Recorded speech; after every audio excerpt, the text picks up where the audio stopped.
Donc tout à fait. Donc le CEREMA, on est un établissement public. Alors il y a des élus parmi vous, donc certains nous connaissent probablement, puisque notre principal objectif, c'est de justement venir en aide aux collectivités pour mettre en place les politiques publiques. Donc d'aider les collectivités à essayer de s'y retrouver dans tout ce contexte réglementaire très étrange, enfin très complexe, parce qu'il n'y a pas que la qualité de l'air, et comme on l'a dit, il y a les enjeux énergétiques, il y a d'autres problématiques pour les élus que la qualité de l'air, donc essayer de faire un petit peu le tri dans tout ça et les aider à mettre en place les réglementations. Donc, quand on parle de ventilation dans les écoles, que dit la réglementation? C'est déjà le problème, c'est que c'est extrêmement complexe. Pourquoi? Parce qu'un bâtiment tertiaire, il y a deux règlements qui s'imposent. Le Code du travail pour ceux qui travaillent dans le bâtiment et le règlement sanitaire départemental qui date de 1979, donc qui n'est pas tout neuf, donc voilà, et qui donne des débits différents. Donc moi, j'explique à mes élèves qu'en tant qu'enseignante, j'ai le droit à mes 30 mètres cubes heure, qu'eux n'ont le droit qu'à 15 ou 18 en fonction de leur âge. Donc moi, je respire à 14 respirations par minute, je leur demande de faire 7 pour que je puisse avoir mon débit réglementaire. Autre problème de ces deux textes, c'est qu'ils autorisent la ventilation mécanique, évidemment, mais ils autorisent aussi la ventilation naturelle et l'aération. Et je fais une grosse distinction, et c'est très important, entre ventilation naturelle et aération. Pourquoi ? Certes, c'est la même force motrice, hein, c'est le vent et le tirage thermique dans les deux cas, on ne va pas rentrer dans les détails de la physique, mais dans un cas, c'est un système qui est prévu pour ça, avec des ouvertures, avec un conduit qui va assurer le tirage thermique. L'aération, c'est uniquement basé sur le bon vouloir des gens de la pièce et sur la possibilité d'effectivement pouvoir ouvrir les fenêtres. Et on va le voir, c'est quelque chose qu'on rencontre très souvent dans les écoles, ça a été répété plusieurs fois, pas systématiquement possible d'ouvrir les fenêtres. On a ce règlement sanitaire départemental et cette cause du travail, donc en qualité de l'air intérieur, on n'est pas très bien lotis. Heureusement, sur les aspects énergie, on a eu quand même des réglementations thermiques depuis les années 2000 qui imposent, de manière indirecte, mais pour la performance énergétique, de mettre en place des systèmes mécaniques. Donc ça, c'est déjà ça, c'est que dans les écoles qui sont construites depuis les années 2000-2005, il y a des systèmes mécaniques. On va le voir tout à l'heure, c'est pas parfait puisque les débits ne sont pas suffisants. Et ensuite, dans la phase exploitation, il y a un décret qui est paru, qui est en application depuis le 1er janvier 2023 sur la surveillance de la qualité de l'air dans les établissements recevant du public.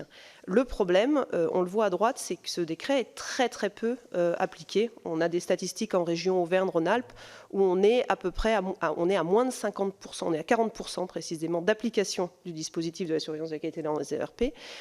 Une trentaine de pourcents d'écoles qui ne sont même pas au courant de l'existence de ce décret et une trentaine de pourcents de collectivités qui décident de ne pas l'appliquer. Donc ça, c'est une chose pour ce qui est la surveillance. Donc il y a un vrai déni sociologique d'un point de vue ventilation. Ensuite, on aura des interventions des experts étrangers un peu plus tard. On a la chance d'avoir des représentants d'Italie, d'Angleterre et de Belgique. On l'a vu aussi avec votre présentation. C'est pas parfait dans les autres pays, hein. Je ne vais pas dire que toutes les autres classes d'Europe ont une qualité de l'air absolument incroyable. Mais il y a des choses qui ont été faites dans ces pays depuis 1979. Les réglementations sont nettement plus récentes que ça, donc utilisent des données, des connaissances qui sont plus récentes aussi. Donc on voit que les débits imposés par le RSD dans les salles de classe françaises, le règlement sanitaire départemental, c'est 15 mètres cubes heure, quand les normes européennes préconisent quelque chose autour de 30 et que la plupart des pays européens sont autour de 30 mètres cubes par heure par élève. Donc ils vont vous parler en litres par seconde, ça fait 10 litres par seconde, enfin voilà, 10 ça fait 36, voilà. Donc en fait, la difficulté, c'est qu'effectivement, grâce aux réglementations énergétiques, on installe des systèmes mécaniques, mais des systèmes mécaniques qui ventilent 2 fois moins que ce qu'il faudrait. Donc c'est dommage de faire du neuf pour faire la moitié de ce qu'il faut. Concrètement, l'état des lieux en France, depuis 1983, tous les logements sont construits avec des systèmes de ventilation mécanique. Alors que si on regarde l'ensemble du panel des écoles françaises, on n'a que 15% des écoles qui ont des systèmes mécaniques actuellement. Alors vous allez me dire, ok, il suffit peut-être d'ouvrir les fenêtres, de compter sur son nez. On avait eu un courrier des maires de France il y a une dizaine d'années de ça, quand la première réglementation de surveillance de la qualité de l'air dans les écoles était arrivée. On nous avait dit, mais non, nos enseignants sont tout à fait capables de sentir quand c'est confiné, ils ouvrent les fenêtres et c'est pas la peine d'installer des systèmes mécaniques qui coûtent une fortune. Alors, on a dit, ok, allons-y. On a fait un projet cofinancé par l'ADEME, je vois que Swad est là-bas. On a dit, on va essayer de concilier performance énergétique et qualité de l'air. On va aller dans les écoles. sans faire de travaux de grande ampleur, on va simplement sensibiliser les enseignants. On va leur dire, bah voilà, toutes les heures, il faut ouvrir au minimum 5-10 minutes. Ça ne va pas suffire parce que dès que vous refermez, ça remonte, mais enfin, c'est déjà ça. Et puis, on était avec des enseignants qui étaient volontaires, qui voulaient améliorer la qualité de l'air dans leurs écoles, à qui on a expliqué ce qu'il fallait faire. Et on a fait des mesures. On s'est dit, est-ce qu'on arrive avec ça, en n'ayant que l'aération comme moyen pour renouveler l'air, d'atteindre une bonne qualité de l'air intérieur? Alors, je vous spoil le résultat, c'est non.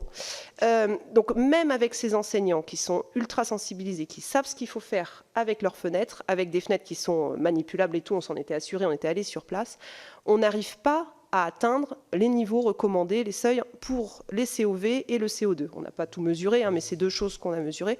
En rouge, vous avez les écoles sans système de ventilation, et en bleu, vous avez les écoles avec système de ventilation sur une semaine du mois de janvier.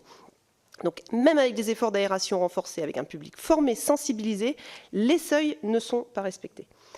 Donc, ce n'est pas possible. Quand on regarde les débits de ventilation mis en place dans les dans les bâtiments tertiaires qu'on a suivis ici, vous voyez que les points verts là-haut, c'est les bâtiments de bureaux. Donc là, ils ont leurs 30 mètres cubes par heure, voilà, qui sont à peu près, qui fonctionnent. En violet, c'est les établissements scolaires qui sont équipés de centrales de traitement d'air. Donc DF, c'est pour double flux. Et on voit qu'en réalité, même là, en fait, même quand il y a un système, il ne respecte pas systématiquement le 15 mètres cubes heure, parce que le système de ventilation, c'est un système qui a besoin d'être entretenu, qui a besoin d'être réceptionné, qui a besoin d'être mis en place correctement. Et là-dessus, il n'y a pas d'exigence non plus en France dans les bâtiments tertiaires, et là encore, c'est une grosse différence avec les autres pays européens. Et il n'y a pas d'exigence, donc ça veut dire que le système est installé et aucun occupant du bâtiment a les moyens de se rendre compte que le système de ventilation ne fonctionne pas correctement. C'est-à-dire qu'on ne sait pas mesurer un débit de ventilation, tout à chacun ne sait pas le faire, évidemment, et c'est normal. Donc il faut, quand un système est installé, le réceptionner correctement, vérifier son fonctionnement, et tous les 2-3 ans, venir vérifier qu'il fonctionne.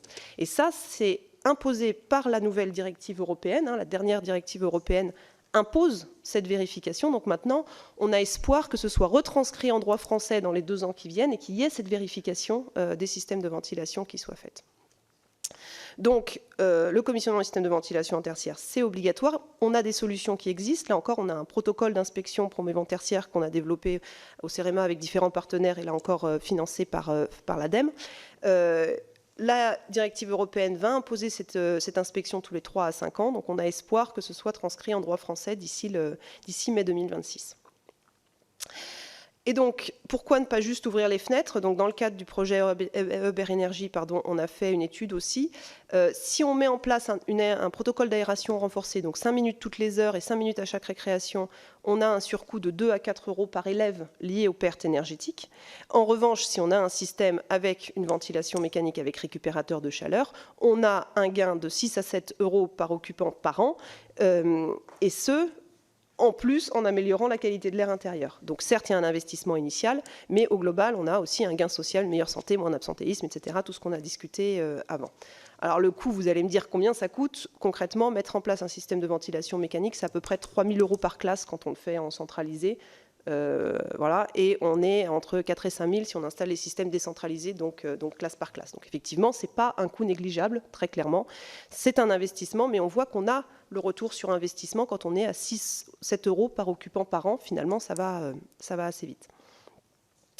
Voilà, donc nécessité de mettre à jour nos réglementations pour améliorer la qualité de l'air dans nos écoles, pour clarifier la situation, pour se conformer à la directive européenne aussi de 2024, donc obligation d'allier qualité de l'environnement intérieur et énergie, et là je vous rejoins sur les aspects thermiques aussi dans ces cas-là, et nécessité d'aller vers des systèmes de ventilation mécanique ou hybride dans les écoles. Hybride, c'est l'association de naturel et mécanique, c'est-à-dire que quand il fait beau dehors, on peut ouvrir les fenêtres, c'est pas gênant, voilà, à la limite on utilise le système aération naturelle, et puis en hiver, on a le système mécanique qui garantit le débit. C'est le meilleur compromis pour concilier qualité de l'air et énergie, à condition de vérifier régulièrement que ça fonctionne. Merci pour votre attention.